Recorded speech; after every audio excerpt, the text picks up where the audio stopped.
This week we would like to talk a little about Vincent van Gogh and show you a little of his techniques. I have here a made-up still life. It's artificial. Of course, this is not naughty because the old masters always used artificial flowers if they took a long time, and a few Japanese prints to show the effect on Impressionism generally Japanese prints had, and I'll try to paint him from memory in the picture over here. As usual, as we go along, I'll endeavour to tell you a little of his life, which we all know was tragically ended after 10 years of painting, and sadly led to his death, a suicide attempt. And in those short 10 years, he established not only his own way of painting, but taught a philosophy of life. Of course, he was born in Holland in March 1853, and he died in July 1890 in Arles in France. He was born of Dutch parents of the Protestant religion. His father was a priest, vicar, and he had a brother, sister, and a very normal middle-class upbringing of this time. He was educated and so on, but he wanted to be a priest, and he failed in this because of his nature, which was a bit too, let's say, left-wing for the right-wing attitude of the priesthood at that time. He was very much taken with the poverty around him, and so he tried to do something about it, and they failed him on this account, and he decided to go into the art business. His uncle, Van Gogh, kept an art shop or two, one in London, one in Paris, and this is where we touch upon Vincent's life in London, because he lived at Isleworth and other parts of London. He taught there English. He fell in love with his landlady's daughter. That was his second love affair that he failed in. And of course, with due respect to the ladies, they seemed to cause a bit of bother with the boys. And of course, it was the reason why he escaped into his work, because he considered himself ugly physically. He wasn't all that beautiful, but at the same time he wasn't all that ugly, in my opinion, but he had this rather frightening expression, intense expression, that is often mistaken for madness. So he worked for a little while in London and in Paris, unsuccessfully again because he's not a businessman. And then he decided to become a painter. He had quite a good training in the sense of a friendly people like Anton Mauve was one chap who taught him, and other lesser-known painters. But mainly he taught himself from books and studying on his own, and of course his predilection was to go out into the country and draw. He learned much from his Dutch contemporaries, and he learned much from the Dutch masters, Rembrandt, and incredibly enough, he was much influenced by Frans Hals. He went down to Paris, where of course he had the good fortune to meet quite a lot of Impressionists, an incredible amount really. It had been all the rage. We must remember that we're now talking in the 1880s, and Impressionism had come and gone. And we're now in 10 years after its zenith, as it were. He went to the Pont-Aven group in Brittany, where he met Bernard. With Bernard, of course, worked Gogh, an Australian painter called John Russell, Signa, and others, too numerous to mention. And then he went down to Arles to start in the Yellow House a new life, where he hoped his friends, the other artists, would join him there, making an arrangement with his brother Theo to keep him. And Theo sent Vincent money every month and canvases and paints and kept him financially. Now the object of this operation is I'm blocking it in as I'm talking very crudely. It doesn't matter about this because what I'm doing is killing the canvases. With Vincent, you don't necessarily have to have the vibrancy you would on a Renaissance panel or something, because he painted very thickly. He used the palette knife a lot, of course, and bristle brushes. It's amazing how the so-called Venetian technique of complementary colours under and over each other permeate throughout the whole of art practically. Now in the Venetian technique, of course, you have a red bowl underpainting, or khaki or something like that, usually red bowl, and you paint thickly the complementary colour of whatever it is. I showed this in a previous program. But here we have a different attitude, but utilising the technique of the Venetians in very simply painting the opposite colour to what I'm going to put on top. Now these are sunflowers because we associate Vincent with sunflowers, and the complementary of yellow is of course blue. So I've washed in very thinly a bluish colour without any attempt to paint flowers or anything. Vincent's hair was of course ginger, red, Titian in colour, so we do this opposite colour to that, blocking it in. Then we remember our anatomy. He was interested himself in this, and we emphasise a little bit the skull, painting his eyes as a socket, the bridge of the nose, and of course he's going to be bearded in this portrait. This painting is now very crudely underpainted. There is no way you can say that Vincent had a certain technique. He had, like most painters, many, especially a man of his nature who learned much. At this moment, I'm just making up a make-up face of Vincent, more or less from memory. This is a kind of wash I'm putting on to show the colour coming through a bit here and there. Of course, his idea was to paint alla prima in one go. It was considered manly to stand back and bang away at a canvas with great confidence and just make one definite statement here and there. Of course, the problem is with that, once you've made it, it's got to be scraped off if it's wrong, and doesn't lend itself for an impressionist technique in this sense. But the beauty of Vincent's own kind of painting, when he eventually achieved the form of self-expression, was that his own personality forced itself by virtue of his application to become the kind of late paintings we know of Vincent, with the wars and the struggling and the almost frenetic activity of the paintwork. We were going to give him a blue jacket, and his method, as with Renoir, Monet, Manet, all these fellows, was they usually piped, they were piped. I'm not a tailor, but I believe it means the edges of lapels and that were piped with a different colour. Of course, that's done at the end. But they wore these, well, of course, Victorian, with sleeves up as almost a relic of the 18th century cuffs.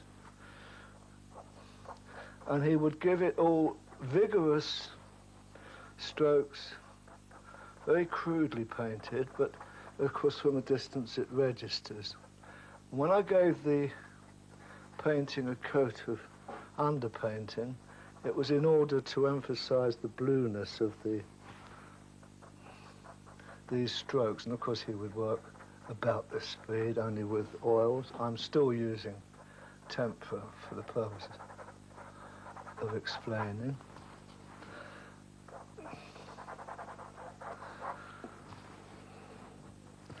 Green, blue, any cold colour will register.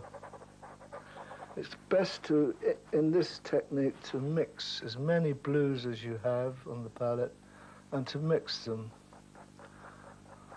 in directional brush strokes. Remember, there's a body under here. And you can qualify it after. Vincent van Gogh, of course, was associated with, of course, his sunflowers, which he adored. But, of course, he painted many other types of flowers. In fact, he painted and drew practically every possible thing there was in the book, and from books, quite often. His drawing of the seed bed of sunflowers is in a gallery in Gogh in Switzerland. Is an excellent botanical drawing, worthy of looking at because it shows the magical concentric circles which we associate with the golden section. This, of course, is a dissertation on its own, but we do mention it now and again. And he was aware of this. I mean, I'm illustrating this to show that he was not the ignorant Dutch mad peasant that most people like to feel he was. Of course he wasn't a cretin and a lunatic. He was highly intelligent and sensitive, and had, the only failing he had was that he was so young that he lacked the training to be a painter. It takes donkey's years to become a painter. Very few painters and sculptors in the history of mankind are born with the gift to do academic painting or whatever straight away. You have to be taught it and learn it and study it and practice it and so on.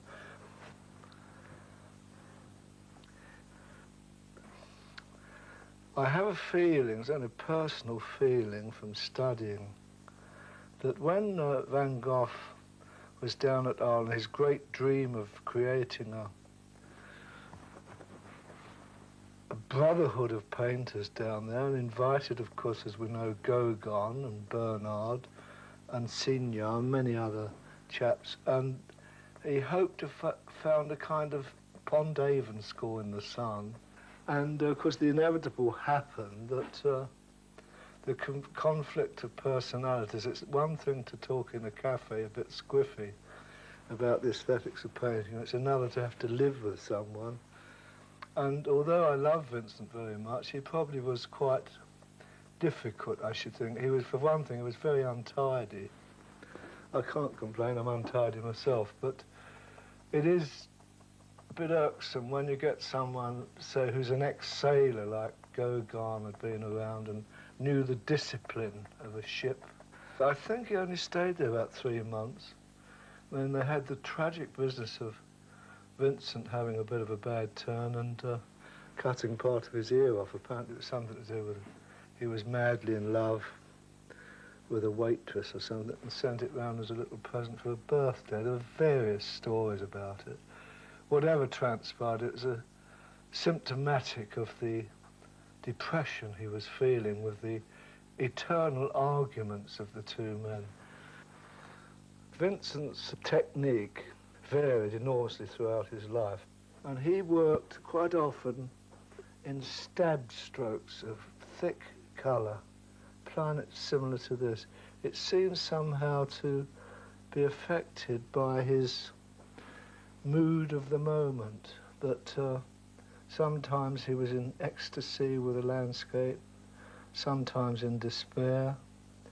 According to his moods, he would paint, and his technique seemed to, naturally, of course it would, it alters in a man like this.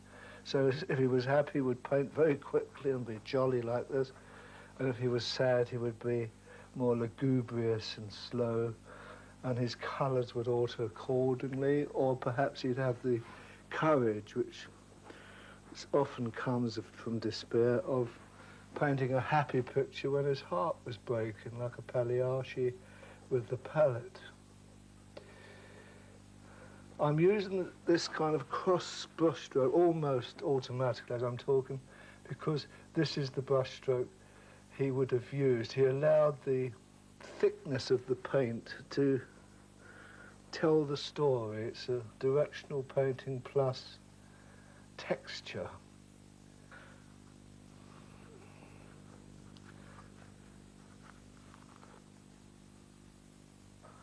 He quite bravely painted his hair, or any part of the picture, green or bright red. This is, you have to follow the same technique of the painting right through. And although it looks crude, and is in fact crude relative to the smooth paintings of some masters, it registers as a modern, as they call them, a modern painting, decorative. See how fast you can alter the expression simply by the central area of the forehead, these lines here. These lines here above the eyes, the actual top eyelid, if a lateral movement made up gives a look of sorrow, if just the one line on each will give a look, and this related, and because this is the movement in painting, lines that go upward and outward toward the corner of the canvas, as it were, express joy, and those that go in the contrary direction express sorrow. And here and there you'll find you will naturally, in a painting like this, move towards the actual rhythm. The rhythm comes with you as you're thinking about the rhythm, and this is the way he worked in the fields where the madness overtook him, and this kind of pattern must, the feeling, now I have an urge now, very strong urge to, without acting or anything, a kind of natural talking about and thinking of him, I feel as I need to do these almost involuntary movements of the kind of swirling, the inexplicable need to surge upwards in a spiral. This is probably a natural reaction to pain or unhappiness. He tended, like most people who read a lot or stare a lot into, like painters, to frown as a kind of an intellectual frown, not to be confused with the frown of a battle axe. These harridans that frown at you, usually landladies over breakfast. And this is probably what frightened people of him, because he had these intense eyes, emphasized by, of course, ginger eyebrows and red hair, and so that he gave this appearance of a madman. Vincent wasn't a violent man at all. He was very gentle, Christ-like figure. Indeed, he really crucified himself. I always, without being blasphemous, feel that he was, to me anyway, he's near to Christ as us poor creatures can never get, because he gave an example in his life of giving, generosity of spirit and mind.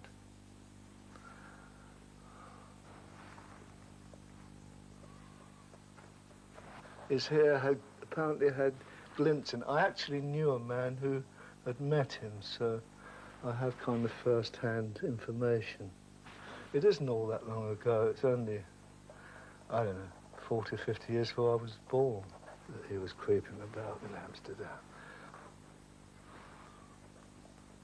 I'd like to now qualify the hands a little. Now, his writing and his own hands were quite coarse in a way, because he worked very hard. He carted easels, and anyone's carted easels and canvases through the countryside and climbing over fences and whatever. This is before, of course, the transport we have today. So you have a very strong hand, and in fact that reminds me, invariably he ended his letters to Theo, yours with a strong handshake, which is a rather lovely expression to use to your brother. He would apply the paint quite quickly, and of course this is, at once upon a time, of course, when Rembrandt first applied impasto and was criticised for it, some old boy came in the studio and said, went up closely to the painting, said the paint's too thick, and of course Rembrandt said, paintings are meant to be seen and not smelled, and the same thing applies because much of the beauty of the Impressionist school generally is in their exquisite use of thicks and thins. And I often wonder how poor Theo managed to keep Vincent in paint. He used an enormous amount in the 10 years of his life. There's a little letter here which has 2 stamps on it. I'll put those on in colour later. But will have Theo's name and address in Paris. Is just writing to him. We're imagining all this, but of course it did happen.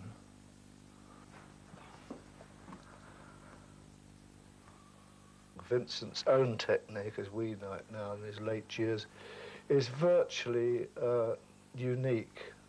I should say is unique. No one's ever really painted in the Van Gogh style in that way because it's too personal. It's a kind of a vortex painting of spirals, and only someone with incredible feeling and purpose behind it, of despair mixed with love. It's a very difficult way to describe it, but I don't think anyone could ever paint like Vincent again, not with any sincerity anyway. Sadly, he only had a productive period of about 8 years before the despair of not selling his work, I think, and his illness also being kept is not a very dignified way of existing for a person of any kind, especially anyone who is sensitive. And we lost him because of the stupidity of people. And he shot himself when he should have gone out, I think, and shot a few art dealers. And of course, the old story, as soon as he was dead, his work became valuable very quickly. Now it's worth a king's ransom. Vincent, of course, his lovely love of blue, used to draw these lines around things to give them a little area of their own. Of course,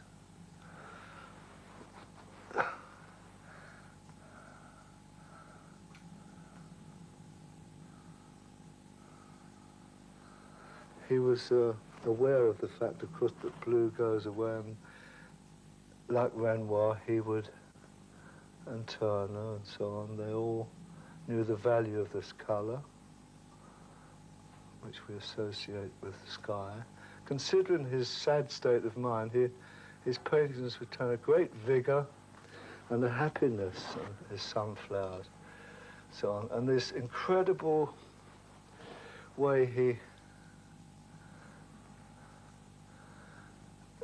paint took on a living kind of vitality of its own, especially when he was possessed. It's possible he could have been a spiritualist or something. I don't know. One feels that a bit. But anyway, we'll just say goodbye to him now. I think that's about all I can do to that. Thank you very much.